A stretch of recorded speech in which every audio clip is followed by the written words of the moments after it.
Good evening. I'm Eric Thorner. This is Fine Wine Agency TV.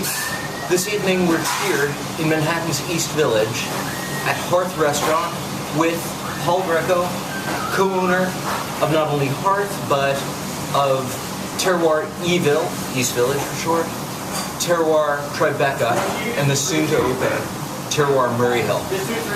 So Paul, word has it on the street that you like Riesling. Yeah, you know, I went to sleep one night and I woke up the next day and I had this thing on my arm, and you know, that love I had of Chenin Blanc was out the window at that time. So I said, well, I guess I have to like this great from Germany. So yes, I am an avid Riesling hound.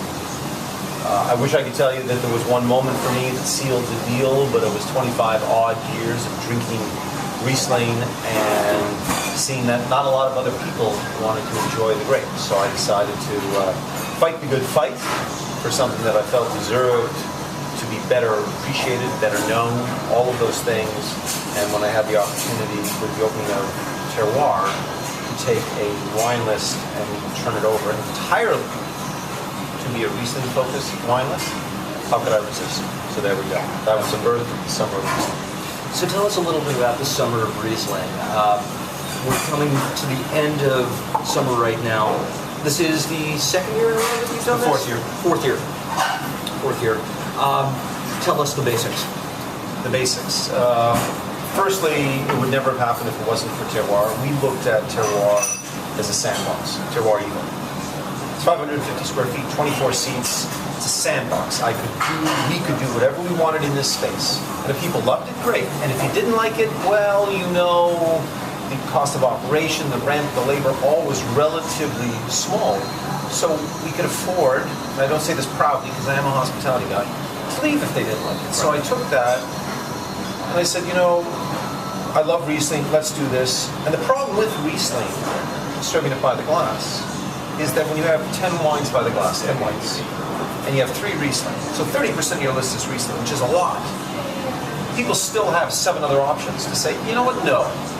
I'm going to have the Chard, the Sauv, whatever it is. I said, you know what? No choices, no options. If we're going to have people drink Riesling, then all 25 selections that we do by the glass, and at least 100 bottles of the bloody wine on the list should be Riesling. You walk in this wine bar, and you see Riesling, you see that tattoos, you see the shirts, you see all the paraphernalia that we've created, and you're like, there must be something about Riesling. And save for the style of white wine that has the tinge of oak, Riesling can accomplish all the other wishes and wants of a white wine style, be it bone dry, off dry, sweet, be it acid driven, be it fruit driven, be it terroir. All of these things can be found in the world of Riesling. So initially it was tough for my staff. They were, to be honest, pissed that I would do this because I put them on the hot seat. A guest would come in and say, I'll have a glass of Chardonnay, because who the hell wouldn't have a glass of Chardonnay at their wine bar? Like, you know, unfortunately we don't have Chardonnay. No Chardonnay. It's only the world's most popular white grape. Yeah, no Chardonnay. Well, how about Pinot Grigio? No Pinot Grigio. Sauvignon Blanc? No Sauvignon Blanc. Well, what do you have? And that first year, staff said, well, we have Riesling. You know, the owner's a crazy guy. And it went from there. So second year was easier, third year was much easier. This is the fourth year, and it's been awesome. We went nationally for the first time. And, you know, I love it when people say, well, when does the summer Riesling begin? It begins on the first day of summer. And when does the summer Riesling end? It ends on the last day of summer. There are 94 days in the summer of, and we celebrate every single one of those days with Riesling in some way, shape, or form. That's fantastic. It's really fascinating that you took that risk.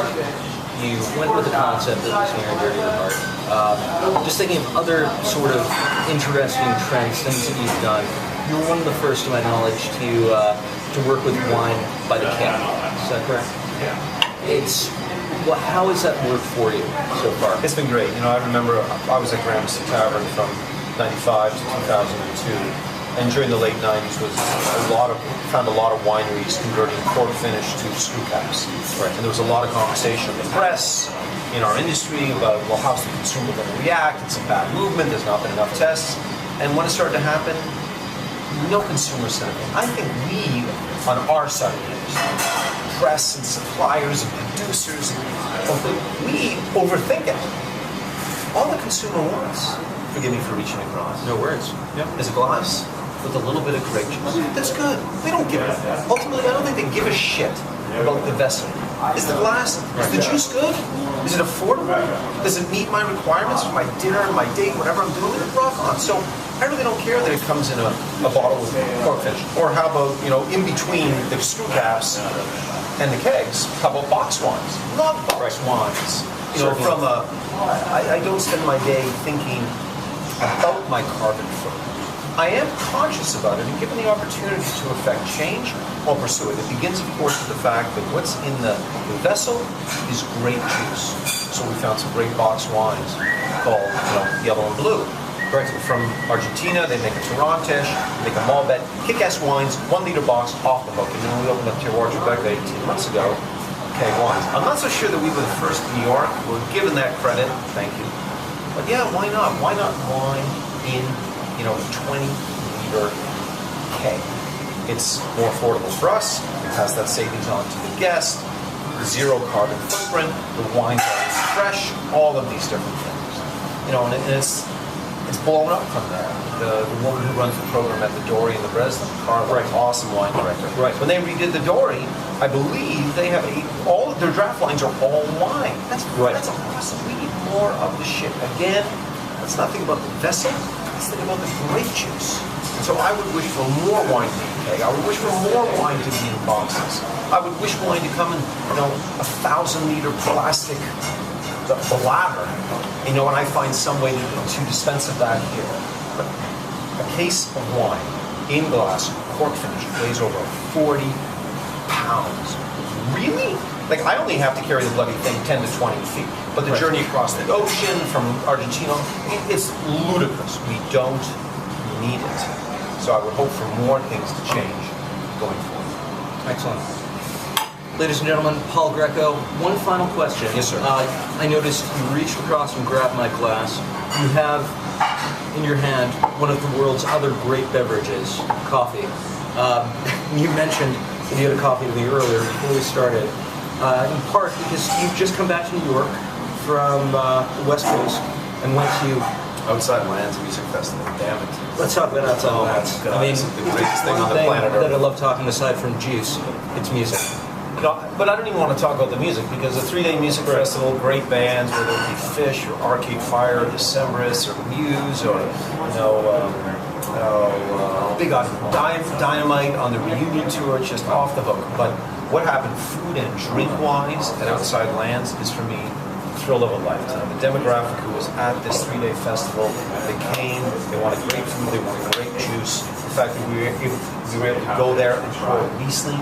180,000 people, 3 days, come up, tell us about Riesling. I want to try Riesling. We've heard so much about it. The enthusiasm on the part of these concert goers is just extraordinary. I need more coffee to recover.